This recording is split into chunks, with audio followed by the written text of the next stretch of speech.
जोहार साथियों। आज हूल दिवस है। हूल दिवस यानी एशिया का सबसे बड़ा बलिदान दिवस, जो भारत के ही झारखंड के संथाल परगना या संथाल आदिवासियों के सबसे बड़े बलिदान दिवस के रूप में जाना जाता है। इस बलिदान दिवस के जो नायक थे, वो नायकों का जन्म वर्तमान झारखंड के साहिबगंज जिले के बड़हेत प्रखंड के भगवाडी गांव में चुनका माझी के घर पे हुआ था। इसमें इनके 4 पुत्र थे, सिद्धो, कानो, चांद और भैरव। उनके साथ 2 पुत्रियां भी थी, फूलो और झानो। इन 4 पुत्र और 2 पुत्रियों ने मिलकर भारतीय इतिहास में ब्रिटिश शासन व्यवस्था की चूल्हे उखाड़ दी थी या हिला दी थी।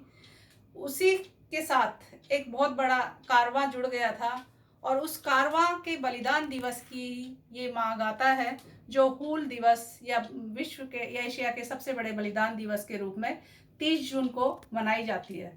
30 जून 1855 में झारखंड के संथाल परगना में हूल दिवस या हूल जोहार की शुरुआत हुई। इस हूल दिवस या हूल जोहार के साथ सिद्धो, कानो और चांद, भैरव और फूलो झानो ने मिलकर आदिवासियों को जन चेतना के लिए जागृत किया और उनको काफ़ी प्रोत्साहित किया और उनके खिलाफ जो जमींदार और साहूकार थे या ब्रिटिश शासन व्यवस्था के जो अधिकारी तैनात थे, वो उनका शोषण करे जा रहे थे। उस शोषण के खिलाफ उन्होंने एक आवाज़ उठाने की कोशिश की। तो मैं बताना चाहूँगी कि हूल दिवस की या इस आंदोलन की आवश्यकता क्यों पड़ी। झारखंड के भगवाडी गांव में मानिकचंद निमाई और निमाई मजूमदार और मानिकचंद सूदखोर साहूकार के रूप में वहाँ ब्रिटिश सरकार द्वारा ही बसाए गए और ब्रिटिश सरकार के ही एक जो अधिकारी थे, वो अधिकारी भी आदिवासियों के खिलाफ ही कार्य कर रहे थे। खिलाफ कार्य नहीं कर रहे थे, बल्कि ये लोग आदिवासियों को हर पल शोषित और प्रताड़ित कर रहे थे। सूदखोर महाजन पैसा या अनाज देकर उनकी संपत्तियों को लूटने का काम कर रहे थे। इसके अलावा जो निमाई मजूमदार था या मानिकचंद जो सेठ साहूकार थे, उन्होंने आदिवासियों की खून पसीने की कमाई की जो मेहनत थी, जो फसल थी या जो वनोपज के जो संसाधन थे, जिनको बेचकर वो अपना जीवन यापन करते थे, उन संसाधनों को खरीदने के लिए उन्होंने 2 तरह के तोल माप या बटकड़े बना रखे थे, बेचाराम और देनाराम करके। तो जो लेनाराम था वो ज़्यादा वजनी था, यानी आदिवासियों से लेने के लिए तो वो ज़्यादा वजनी वाट का इस्तेमाल करते थे या तोल माप का इस्तेमाल करते थे, और आदिवासियों को देते वक्त वो कम वजन वाला माप इस्तेमाल करते थे। यही नहीं, वो आदिवासियों की संपत्ति को भी हड़प लेते थे और जो कोई इसका विरोध करता था तो उसकी शिकायत कर कर ब्रिटिश सरकार में उनको प्रताड़ित, शोषित या उनको मरवा भी देते थे। ये घटनाएं दिनों दिन बढ़ती जा रही थी और सिद्धो, कानो, चांद, भैरव सब युवा होते जा रहे थे और वो भी इस दौर से गुजर रहे थे, क्योंकि वो भी अपने खेत खलियान की उपज और वनोपज पर ही उनका जीवन निर्भर था। वो अपने पशुओं से उत्पन्न खाद्य पदार्थ और खेत से उत्पन्न जो अनाज था और वनोपज से मिलने वाली जो भी सामग्री थी, वो उन साहूकारों के मार्फत ही बेच पाते थे। लेकिन साहूकार उनको उचित मूल्य नहीं देते थे, बल्कि उनकी जो वस्तुएं थी उनको भी वो रख लेते थे और उनका मूल्य भी उनको नहीं देते थे, और विरोध या प्रतिरोध करने पर वो उनके खिलाफ कानूनी कार्रवाई करवाकर उन्हीं को शोषित और प्रताड़ित करवाते थे। ये घटनाएं दिनों दिन बढ़ती जा रही थी। इन घटनाओं का प्रतिरोध करने के लिए सिद्धो, कानो ने, चांद, भैरव ने मिलकर अपने आदिवासी क्षेत्र के सभी संथाल परगना के आदिवासियों को जागृत करने और चेतना संपन्न करने का कार्य किया। उन्होंने उन सभी शोषणकारी नीतियों को या उनके कार्यों को दर्ज किया और दर्ज कर कर उन्होंने कानूनी सहायता के लिए ब्रिटिश सरकार से गुहार लगाई। ब्रिटिश सरकार के जो अधिकारी थे, उन्होंने उस गुहार को अनदेखा किया यानी उनके आदिवासियों के लिए उन्होंने कोई कार्य नहीं किया, बल्कि जो गुहार लगाने वाले थे उन्हीं आदिवासियों को उन्होंने मारा, पीटा, सताया और मौत के घाट भी उतारा। ये जो प्रक्रिया थी वो 1 साल नहीं, 2 साल नहीं, कई सालों तक चलती रही। कई पीढ़ियां इसमें आई और बर्बाद होती रही। ये देखते देखते सिद्धो कान्हू के पिता भी बुजुर्ग हो गए थे और सिद्धो कान्हू युवा हो गए थे, और उन्होंने इस सूदखोर महाजनों और जो देसी रियासतें थी उनका और ब्रिटिश शासन की जो घालमेल था, या ब्रिटिश शासकों के जो मध्यस्थ थे, सेठ साहूकार और ये जमींदार या रियासतें जो जिन्होंने बचा रखी थी अपनी घूस देकर ब्रिटिश सरकार को, उन्होंने आदिवासियों का शोषण जमकर किया। वो उनके खेत खलियान को जब चाहे हड़प लेते थे, वो उनके जानवरों को भी हड़प लेते थे, उनके जो वनोपज या उनकी जो फसल थी उसका भी उचित मुआवजा वो उनको नहीं देते थे। इसके बावजूद भी वो महिलाओं के साथ भी वो दुराचार करने पर उतर आए। जगह जगह महिलाओं के साथ बहुत दुष्कृत्य कार्य किया गया, बलात्कार किया गया और उनको भी कठिन यातनाओं के दौर से गुजारा गया। इसीलिए फूलो झानो भी सिद्धो कान्हू और चांद भैरव के साथ जुड़ गई। वो महानायिकाएं थी जिनको भारतीय इतिहास में स्थान भी नहीं दिया गया, उनको महत्व भी नहीं दिया गया और उनको नाम भी नहीं दिया गया। सिद्धो कान्हू और चांद भैरव और फूलो झानो वो आदिवासी लड़ाका या वीर जाबाज थे जिन्होंने अपने बल पर, अपने परंपरागत संसाधनों से और अपनी जन चेतना अभियान से पूरे संथाल परगना के 400 गांवों को एकत्रित कर लिया था, या 400 गांवों के आदिवासियों को, जिसमें महिलाएं भी थी, बच्चे भी थे, बड़े भी थे, बुजुर्ग भी थे और युवा भी थे, सबको उन्होंने शामिल कर लिया था। और इस आंदोलन की सबसे सशक्त कड़ी फूलो और झानो बनी थी, जिसके बारे में इतिहास आज भी नहीं जानता। फूलो और झानो वो महाशक्तियां या वो महानारियां थी जिन्होंने कम आयु में ही अपने समाज की मूल समस्याओं को जान लिया था, समझ लिया था और समाज को शोषण से और अत्याचारों से मुक्ति दिलाने के लिए, पराधीनता से मुक्त रखने के लिए वो स्वायत्तता की मांग वो पूरे समाज के सामने या ब्रिटिश शासन व्यवस्था के सामने रखने लग गए। जब उन्होंने देखा कि सेठ साहूकार और जो देशी रियासतें हैं वो मिलकर ब्रिटिश शासन का साथ दे रही है और वो सब मिलकर उन सब का शोषण कर रहे हैं और उसी से वो प्रताड़ित किए जा रहे हैं और सरेआम वो मार भी दिए जा रहे हैं, उनकी कोई अपील पर कोई कार्रवाई नहीं होती, कोई सुनवाई नहीं होती या उनको कोई सहयोग नहीं मिलता। इसीलिए ये जो चिंगारी थी ये धीरे धीरे सभी आदिवासियों के दिलों में एक आग का गोला बनकर भभकने लगी थी। संथाल परगना के सभी आदिवासी एकजुट होकर इस आंदोलन में कूद पड़े, क्योंकि इस आंदोलन में महिलाएं भी शामिल थी। महिलाओं को शामिल करने का श्रेय फूलो और झानो को जाता है। फूलो और झानो ने गुप्त सूचनाओं को इकट्ठा करके अपने नायकों तक पहुंचाया, पूरे समाज तक पहुंचाया और समाज को इस तरीके से एकत्रित किया कि ब्रिटिश सरकार और जो देसी रियासतों के जो ठेकेदार थे और सूदखोर जो साहूकार थे उन तक को भी भनक नहीं मिली।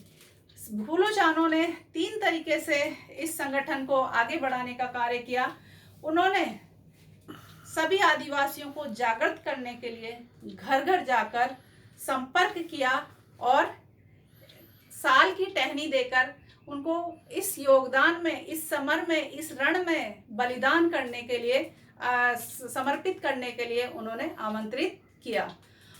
फूलो झानो और चारों भाइयों के साहस और शौर्य को देखकर सभी आदिवासी एकजुट हो गए, क्योंकि सभी उन सूदखोर साहूकारों से और देशी रियासतों के साथ ब्रिटिश शासन व्यवस्था से काफ़ी तंगहाल हो गए थे, काफ़ी शोषित और प्रताड़ित थे। ब्रिटिश शासन व्यवस्था ने और सूदखोर महाजनों ने आदिवासियों पर उनकी जमीन पर लगान वसूली बढ़ा दी थी। उनके जो खेत खलियान थे, उनके जो जानवर थे, उनकी संख्या के अनुसार उनको कई गुना लगान वसूल किया जा रहा था और लगान न देने की हालत में उनकी ज़मीनों की नीलामी करके, उनको ज़मीनों से बेदखल करके उनको बर्बाद किया जा रहा था। विरोध करने वालों को सरेआम नरसंहार का सामना करना पड़ रहा था। गांव के गांव जला दिए जा रहे थे। चारों तरफ शोषण और आतंक का माहौल था। तो आदिवासी जो ऐसी कौम है भारत की जो इस देश में के प्रथम निवासी है, देशज है, और वो ही मूल मालिक है। उन्होंने इस देश को मतलब बनाया है और प्रारंभिक रूप से रहने वाले आदिवासी है। और उन्होंने ब्रिटिश ही क्या, आने वाले जो घुसपैठिए थे या जो और भी थे, जैसे शक थे, हूण थे, कुषाण थे, मुस्लिम थे, सभी आने वाले घुसपैठियों का बिल्कुल डटकर मुकाबला किया। और इसका उदाहरण संथाल परगना के साथ पूरे भारतवर्ष के आदिवासी प्रदेशों ने जमकर मुकाबला किया और उन्होंने अपने अलग अलग इतिहास रचे हैं। इसके मतलब इसमें मुंडा विद्रोह भी हुआ, कोल विद्रोह भी हुआ, भील विद्रोह भी हुआ, मीणा विद्रोह भी हुआ, खासी विद्रोह भी हुआ, जयंतिया विद्रोह भी हुआ। ऐसे कई युद्ध और विद्रोह है जिनका जिक्र मुख्य धारा के इतिहास में या भारतीय इतिहास में दर्ज किए गए हैं तो वो बताए नहीं जाते हैं और समाज में आज तक वो नहीं मिल पाए हैं। आदिवासी समाज की जो वास्तविक पहचान है, उस वास्तविक पहचान को छुपाकर उन पर गलत तरीके से उस पहचान को डाला गया है कि आदिवासी हिंसक है, लड़ाका है, जबकि आदिवासी संसार की वो पहली कौम है जो हिंसक नहीं है। वो जीव और जंतु और पर्यावरण की सबसे संरक्षक कौम है। और इसका सबसे उदाहरण सिद्धो कान्हो, चांद भैरव और फूलो झानो के रूप में पूरे आदिवासी प्रदेश है, जिन्होंने अपने जल जंगल, जंगलात, जमीन और जंगलों के लिए, नदियों के लिए, पहाड़ों के लिए सबसे ज़्यादा संघर्ष किया, युद्ध किया और बलिदान दिए हैं। तभी वो आज भी उनके पास सुरक्षित रूप में बसे हुए हैं। और संविधान ने इसीलिए विशेष रूप से आदिवासियों के लिए अनुसूची 5 और 6 की जो व्यवस्था की है, वो आदिवासियों की इसी जिजीविषा या आदिवासियों के मूलवासी होने के परिणाम ही उनको व्यवस्था की गई है। तो मैं बताना चाहूँगी कि सिद्धो कान्हो, चांद भैरव वो जाबाज लड़ाके थे जिन्होंने अपने परंपरागत संसाधन जो आदिवासियों के जीविकोपार्जित के भी साधन होते हैं, जैसे तीर धनुष होते हैं, वो शिकार करते हैं, उनसे तलवार होती है, कुलाड़ी होती है, गंडासा होता है, गुलेल होती है, उन परंपरागत साधनों से ब्रिटिश सरकार के आधुनिक तकनीकी से लेस बंदूकें, बारूद, गोला, पूरी प्रशिक्षित पुलिस सेना या पूरी फोर्स के साथ उनके पास घुड़सवार भी थे, घोड़े भी थे, हाथी भी थे। और स्थानीय जो सेठ साहूकार थे या जो नवाब थे या जो रियासती जिनके पास बची हुई थी, वो भी ब्रिटिश सरकार की मदद करके आदिवासियों के सफाई में लगे हुए थे। इन सब कारगुजारियों से आदिवासी, खास तौर से ये चारों भाई रूबरू हो चुके थे और इन्होंने उस व्यवस्था को काफ़ी अच्छे से जांच परख कर लिया था। इसीलिए इन भाइयों के साथ फूलो और झानो भी मिल गई ताकि अपने समाज को वो बचा सके, अपने जल जंगल जमीन के साथ अपने जानवरों को, अपने पर्यावरण को वो बचा सके और ब्रिटिश शासन व्यवस्था को ख़त्म करके वो अपने झारखंड स्वराज्य की स्थापना कर सके। इसीलिए जब 30 जून 1855 को सबसे बड़ा आंदोलन वह संथाल परगना में हुआ था, उस संथाल परगना में ही सब आदिवासी एक जगह एकत्रित हुए थे। उसमें संख्या बताई जाती है 30,000 के आसपास थी या 60,000 के आसपास थी। संख्याओं का काफ़ी विभिन्नता है, लेकिन उस एक दिन में इतने आदिवासियों का एक जगह एकत्रित होकर आह्वान करना कि यहाँ ब्रिटिश शासन व्यवस्था नहीं रहेगी, यहाँ कोई थानेदार नहीं रहेगा, यहाँ कोई दरोगा नहीं रहेगा, यहाँ अब संथालों का राज होगा, यानी संथाल परगना अब स्वायत्त हो गया है या स्वतंत्र हो गया है और अब संथाल अपना शासन खुद चलाएंगे। इस घोषणा के बाद सभी आदिवासियों में जोश आ गया। उनके पास संसाधन कम थे, वो बहुत गरीब थे, अभावग्रस्त थे, लेकिन उनके बुलंद हौसलों के सामने ब्रिटिश सेना काफ़ी घबरा गई। जो सूद साहूकार थे वो भी भौचक्के हो गए, वो भी थर थर काँपने लगे, क्योंकि उन्होंने ही आदिवासियों को सबसे ज़्यादा शोषित और प्रताड़ित किया था। इसीलिए आदिवासी नायकों ने भी उन लोगों को चुना जिन्होंने आदिवासी समाज के बुजुर्ग, महिला, बच्चे, युवा सबको अपना शिकार बनाया था। उन शोषित और प्रताड़ित करने वाले सेठ साहूकारों या सामंतों को इन आदिवासी लड़ाकाओं ने, इन आदिवासी योद्धाओं ने अपना शिकार बनाना शुरू कर दिया। सबसे बड़ा पहला शिकार निमाई मजूमदार और मानिक चंद ही था, क्योंकि उसने बहुत ज़्यादा शोषित और प्रताड़ित किया था पूरे सरथान परगना को। और जो ब्रिटिश शासक थे, उन ब्रिटिश शासक को भी इन्होंने मौत के घाट उतार दिया। उसके बाद वहाँ पर और सेठ साहूकार आए गए और ब्रिटिश सैनिक आए, अधिकारी आए, ऐसे आते गए। उसके बावजूद संथाल परगना का ये आंदोलन धीरे धीरे करके 400 गांवों में फैल चुका था। 400 गांवों की जो सीमा थी वो 40,000 वर्ग फुट की थी। उस 40,000 वर्ग फुट क्षेत्र के आदिवासियों में एक जन चेतना अभियान, आप समझ सकते हैं, जब कोई तकनीक नहीं थी, कोई संचार माध्यम नहीं था, आवागमन के कोई साधन नहीं थे, विशेष तौर से आदिवासियों के पास, तो तब वो संदेश या वो जो भावना है या जो वो हौसला है वो उन तक कैसे पहुंचा। इस हौसले या इस बुलंद संदेश को या इस एकता के सूत्र को सूत्रबद्ध करने के लिए आदिवासी योद्धाओं, उनके नायकों और उन नायिकाओं का महा रोल है फूलों और झानों के साथ जो जुड़ी हुई थी। फूलों और झानों ने सिर्फ अपना ही नहीं, उन्होंने एक महिला फौज का भी गठन किया था, या महिला साहसी सैनिकों का भी गठन किया था। वो महिलाएं घर घर जाकर पूरे समाज को आंदोलित कर रही थी, सब पूरे समाज को जागृत कर रही थी। और उन्होंने ही इस जन चेतना अभियान में एक बारूद में जैसे चिंगारी दिखाते हैं और वो आग का गोला बन जाता है, उसी तरीके से इस आंदोलन को बहुत तेजी से ये आंदोलन बढ़ा। 30 जून 1855 को ये शुरू हुआ था और 30 जुलाई 1855 में सिर्फ एक महीने में ये 400 गांवों में फैल गया था। जो अभी मैंने बताया 40,000 वर्ग फुट मील उसमें फैल गया था। और पूरे आदिवासी, चाहे बच्चे हो, बुजुर्ग हो, महिला हो, बड़े जोर शोर से, बड़े बिंदास तरीके से वो इसमें शामिल होकर कूद गए थे। उन्होंने करो और मरो और अंग्रेजों हमारी माटी छोड़ो, हर किसी की दिलो दिमाग और जबान पर यही वाक्य था, करो या मरो, अंग्रेजों हमारी माटी छोड़ो। इसी के कारण आदिवासियों ने ब्रिटिश जो रियासतें थी या जो स्थायी वहाँ के जो रजवाड़े थे, उसमें एक रानी थी, उस रानी को भी संदेश दिया था उन्होंने कि आप ब्रिटिश सरकार की मदद ना करें। लेकिन रानी ने आदिवासियों की बात की परवाह नहीं की और उनके खिलाफ वो ब्रिटिश शासन का सहयोग करने लगी। इसीलिए उस रानी के राजमहल पर आदिवासियों ने या इन लड़ाकाओं ने कब्जा कर लिया। उसके बाद साहेबगंज, बढ़ेत, पीर परेती, ऐसे कई क्षेत्र थे जिन पर संथाल आदिवासियों ने अपना आधिपत्य जमा लिया था। और उस आधिपत्य के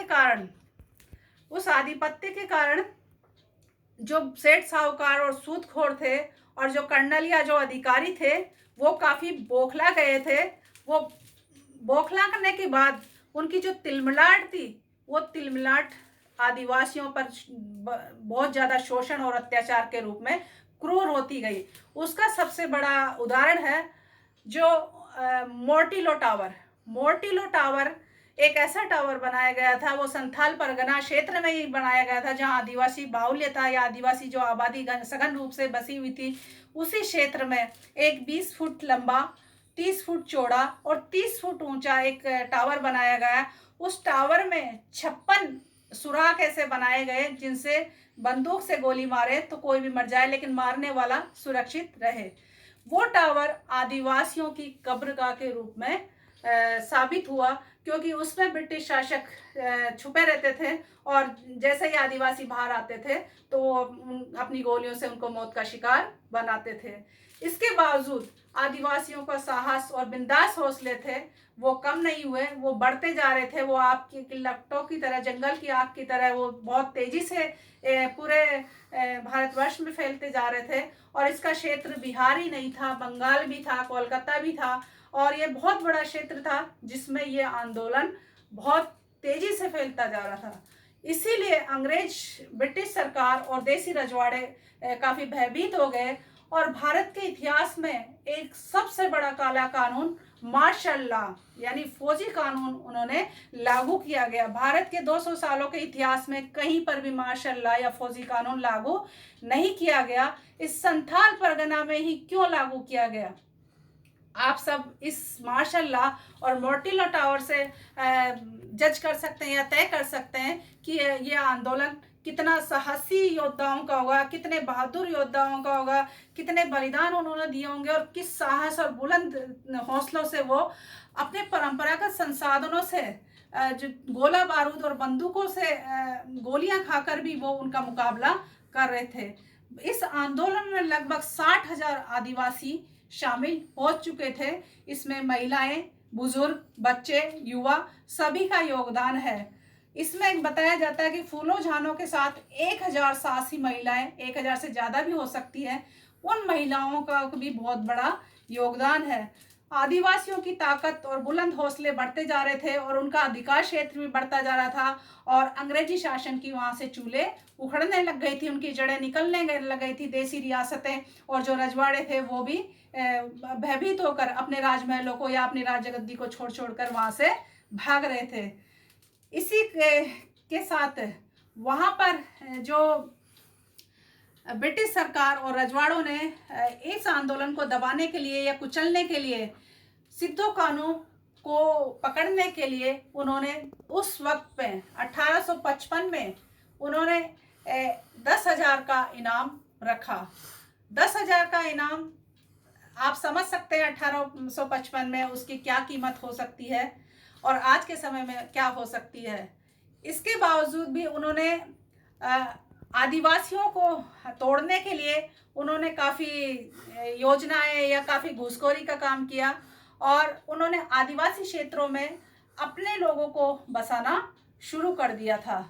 लेकिन जो सिद्धो और कान्हू और चांद भैरव थे, सिद्धो कान्हू इस संथाल हुल का नेतृत्व कर रहे थे और चांद भैरव सेनापति बनकर बड़े बुलंद हौसलों से अंग्रेजों से लोहा ले रहे थे। स्थानीय जो रजवाड़े थे या जो सेठ साहूकार से उनसे सीधा मुकाबला कर रहे थे और इसके साथ इस आंदोलन में हजारों आदिवासियों ने अपना बलिदान दिया है। सरकारी आंकड़ों में 30,000, 25 और 30,000 के आसपास आदिवासियों के बलिदान होने के साक्ष्य मौजूद है, लेकिन मुख्य धारा के इतिहास में ये चीज़ें दर्ज नहीं हैं। और विद्यालयों, महाविद्यालयों और आदिवासियों के नाम पर जो राष्ट्रीय और अंतर्राष्ट्रीय सेमिनार होती हैं, जो गोष्ठियाँ होती है, बड़े बड़े सम्मेलन होते हैं, उन पे इन योद्धाओं का या इन बलिदानियों का या इन महायुद्धों का कहीं पर कोई जिक्र नहीं होता। ऐसा क्यों? ये भारतीय इतिहास और इतिहासकारों पर बहुत बड़ा प्रश्न चिन्ह है कि वो अपने आप को सबसे बड़े बुद्धिजीवी कहते हैं और वो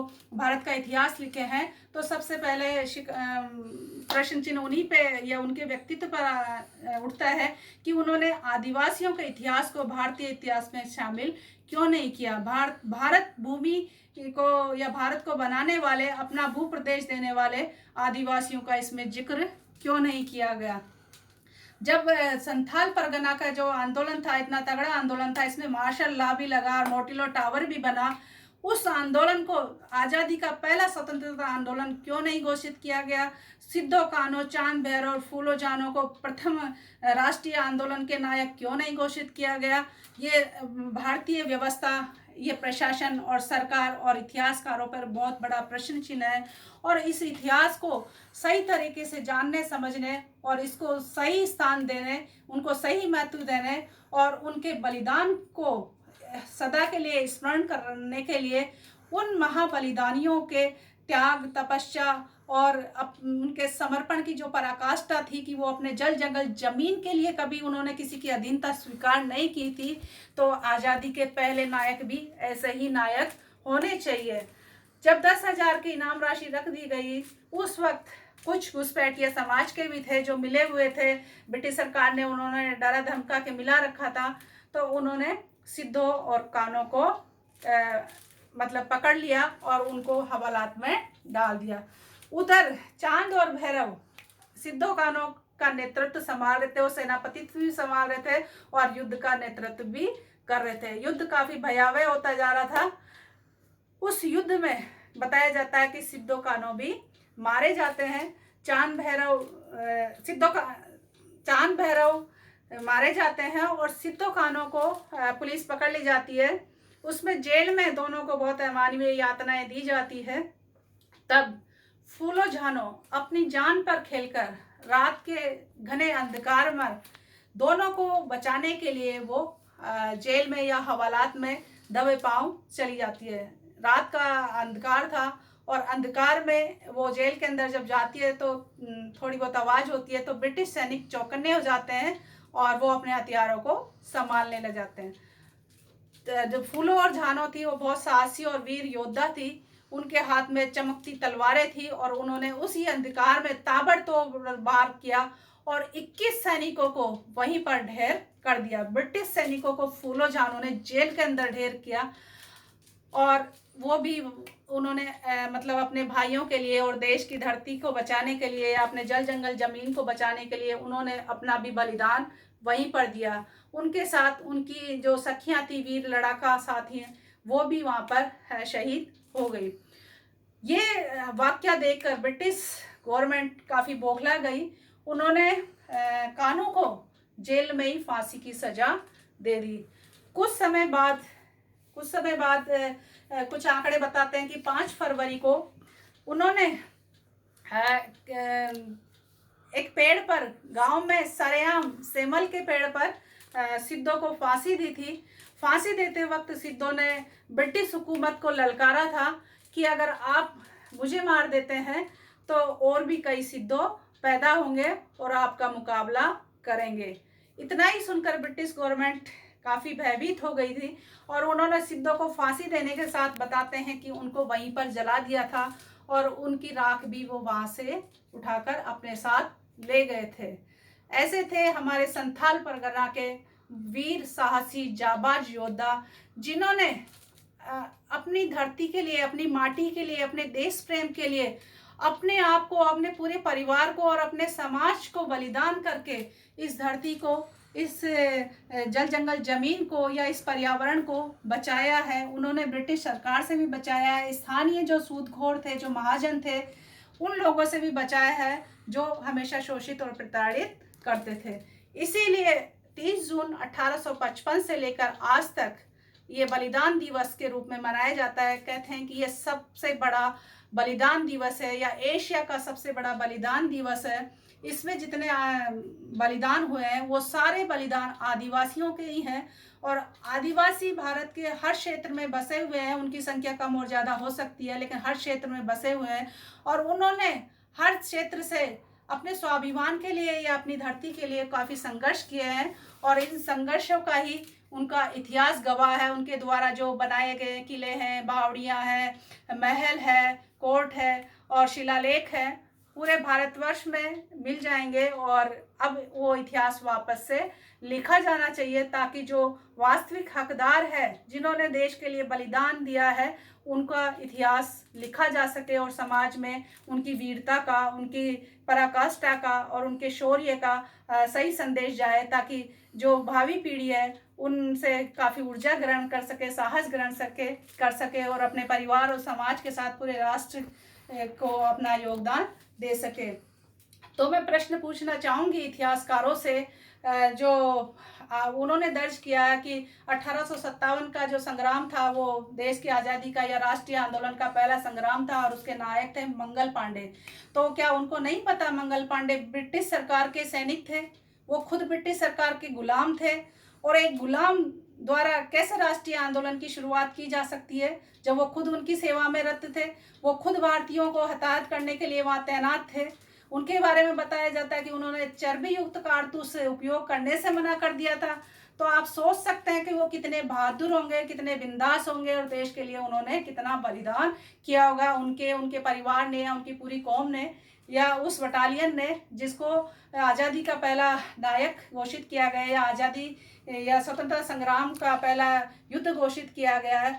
अब इस जो छल प्रपंच का जो इतिहास है, इस इतिहास को बदलना चाहिए और जो वास्तविक योद्धा है, जो वास्तविक बलिदानी है, जिन्होंने देश के लिए, इस माटी के लिए, इस धरती के लिए, भारत भूमि के लिए अपने आप को और अपने परिवार को बलिदान किया है, उन बलिदानियों को अपनी जो श्रद्धांजलि अर्पित करते हुए उनको मान सम्मान के साथ इतिहास में सम्मान देकर उनको राष्ट्र के जो प्रमुख पुरस्कार है उनसे भी सम्मानित किया जाना चाहिए और पाठ्यक्रम में उनको हर जगह लगाया जाना चाहिए ताकि उनके योगदान को सब जाने समझे और आने वाली पीढ़ियां इसका जो साहस है, जो शौर्य है, वो अपने जीवन में लाकर अपने परिवार के लिए, समाज के लिए और राष्ट्र के लिए अपना योगदान सिद्ध कर सके। तो मैं हूल जोहार के जो दिवस है या बलिदान जो दिवस है, उन सभी नायकों के, आदिवासी समाज के सभी नायकों के और राष्ट्रीय आंदोलन में अनाम जो लड़ाका थे, उन सभी नायकों और नायिकाओं को अपनी श्रद्धांजलि या अपने श्रद्धा सुमन अर्पित करके मैं उनको जोहार कहना चाहती हूँ। हूल जोहार, जय जोहार, जय जोहार साथियों, जय आदिवासी।